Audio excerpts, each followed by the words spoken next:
Yes, you can ride an e-scooter in the rain. Now, you might be thinking, wow, Nick, you make a lot of videos about scooters in the wet.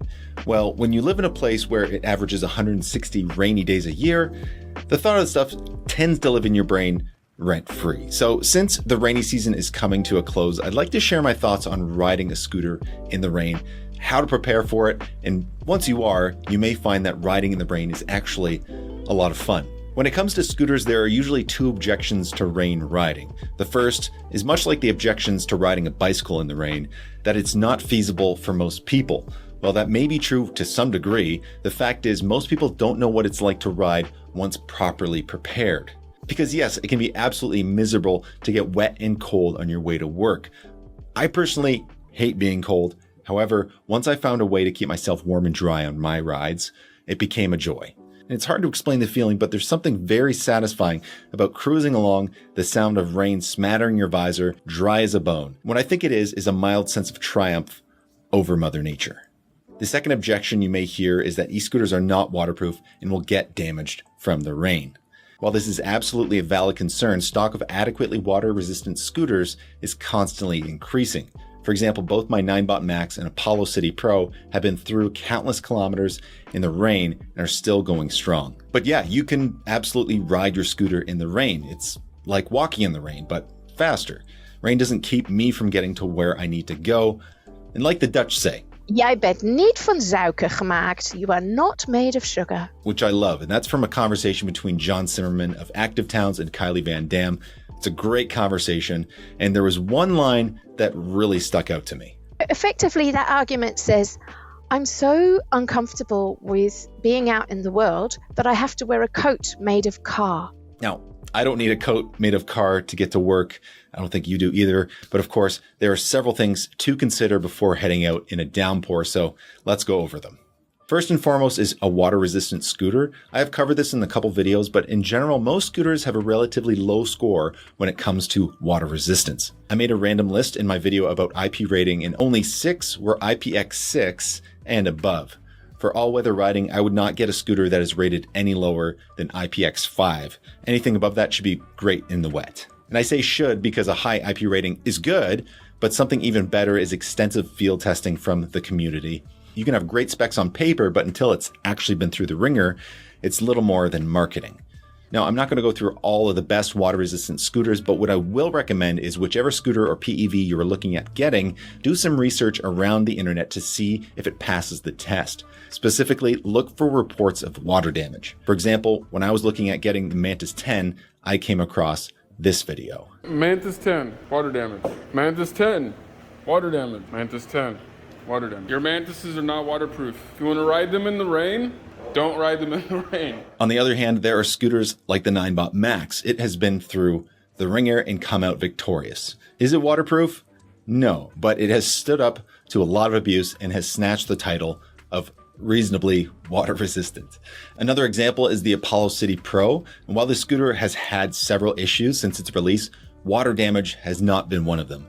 I took apart mine and found no signs of water ingress within the important bits. But even if you have a scooter with a less than optimal IP rating, there is still something you can do. Some people take it upon themselves to waterproof their own scooters. I've said this before, I'm not interested in doing that. I want manufacturers to buck up and make rain-worthy scoots. That being said, there are ways you can protect your scooter if you have the MacGyver spirit. But since it's not something I've done and not really interested in doing, I'll leave that for you to figure out. A couple other important aspects of the scooter apart from its water resistance are the fenders. Most scooters without suspension are good in this department, but those with suspension usually don't have fenders that completely cover the wheel and can lead to unwanted spray, like the City Pro. It's not something I worry about, but there are ways to DIY your way into better coverage. Another is to make sure your tires are fit for rain. Bald tires will be your enemy here, of course.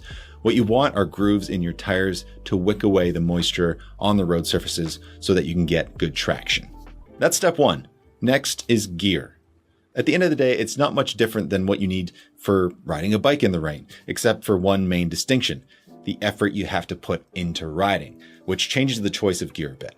So what you have to think about is bundling up a bit more compared to cycling. So there's 2 options. 1, embrace the rain, expect to get wet, and bring a fresh dry set of clothes with you. I don't like this option personally, and it's especially problematic when it's also cold. So there's option 2, create a barrier between yourself and the rain, which is what I do. So that's what I'm going to talk about. Starting at the top is a helmet. I use a motorcycle helmet, not necessarily for the increased protection, but its ability to keep rain out of my eyes and to keep my head warm when it's cold. There are plenty of options. It doesn't even have to be a motorcycle helmet. But if you're not keen on looking like the Mandalorian, then a bike helmet will do, though I will recommend goggles or one of those caps to help keep rain out of your eyes. A rain jacket is important, and it should be a breathable, waterproof shell, one that has room for layers underneath for cold days. Bonus points for ventilation and reflectiveness. Cycling ponchos are also a great choice, though they can turn you into a sail on windy days. For the legs, rain pants are the way to go. Much like the top, you want room for layers. But if you're not keen on rain pants, then I'd look for quick drying pants. For the hands, waterproof gloves are great, especially warm ones.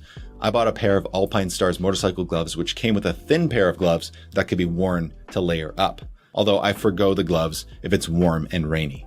Last of the wearables are shoes. I wear Vessies. They have a flat bottom, much like skate shoes. They grip the deck very well and do a brilliant job of keeping your feet dry. But I find that they get sweaty if worn for longer periods. So if you're going to be wearing the same shoes that you ride with all day long, then I'd steer away from these and look at other options. One of those options are galoshes or overshoes. These fit over your preferred choice of footwear and keep them dry. The downside of these is that they can be a bit bulky on your feet and also take up quite a bit of cargo space.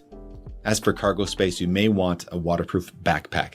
The beautiful thing about them is that they're more or less the same as non-waterproof backpacks.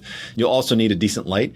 Most scooters already have a light, but it's always a good idea to have a spare flashing light in poor weather. And most lights worth looking at will have a good IP rating. The last bit of gear to bring is a cloth of some sort to wipe down your scooter if you plan to bring it inside, which is a good idea so the scooter can dry off. Oh, and one last bit of gear you're going to need is lubrication and grease.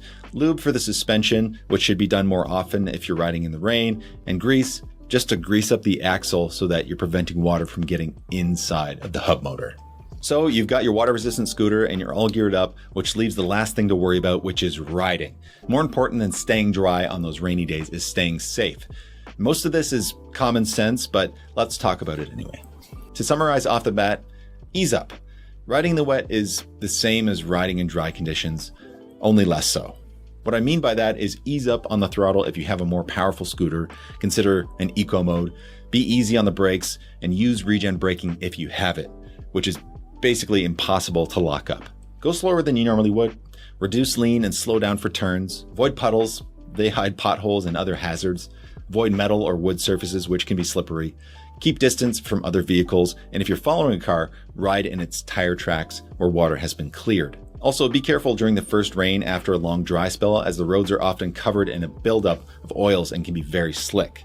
And the last tip is to have fun. Rainy days have become one of my favorite times to ride, but if you don't find them fun like me, I hope that at least you will find them comfortable enough to keep you riding in the nastiest rainstorms conjured up by Zeus. So with that, my name is Nick. Thanks for watching.